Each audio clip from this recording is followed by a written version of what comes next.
बहुत पुराने समय की बात है, जब देवता भी धरती के नियमों से बंधे होते थे। उस समय चंद्र आकाश में चमकते थे। वे बहुत सुंदर थे, बहुत शीतल थे, लेकिन उनके मन में धीरे धीरे अहंकार आ गया। चंद्र का विवाह दक्ष प्रजापति की 27 कन्याओं से हुआ था। दक्ष प्रजापति ने कहा था, बेटा मेरी सभी कन्याओं से समान प्रेम करना। शुरुआत में सब ठीक था, लेकिन कुछ समय बाद चंद्र केवल रोहिणी से ही प्रेम करने लगे। बाकी 26 पत्नियों को उन्होंने महत्व देना बंद कर दिया। बाकी पत्नियां बहुत दुखी हुईं। उन्होंने सोचा, क्या हम सब बराबर नहीं हैं? वे रोती हुई अपने पिता दक्ष प्रजापति के पास गईं और सब बात बता दी। दक्ष प्रजापति को बहुत क्रोध आया। उन्होंने कहा, चंद्र, तुमने धर्म का पालन नहीं किया, तुमने भेदभाव किया है। और क्रोध में आकर दक्ष प्रजापति ने चंद्र को श्राप दे दिया। श्राप ये था, अब तुम्हारा तेज धीरे धीरे कम होगा, तुम्हें क्षय रोग होगा, तुम कमजोर होते चले जाओगे। श्राप लगते ही चंद्र की चमक कम होने लगी।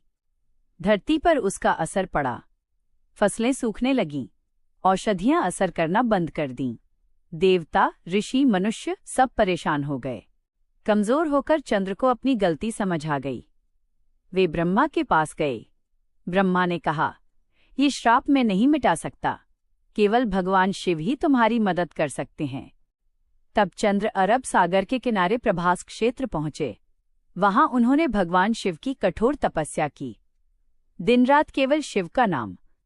भगवान शिव की कृपा, तपस्या से प्रसन्न होकर भगवान शिव प्रकट हुए।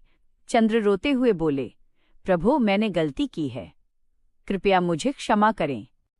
भगवान शिव ने कहा, चंद्र, श्राप पूरी तरह नहीं मिट सकता, लेकिन मैं संतुलन दे सकता हूँ।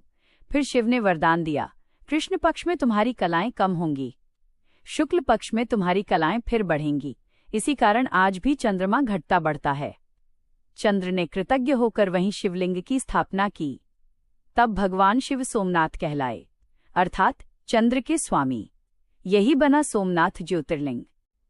गलती सब करते हैं, लेकिन जो गलती समझकर शिव की शरण जाता है वो कभी पूरी तरह नहीं टूटता। हर हर महादेव।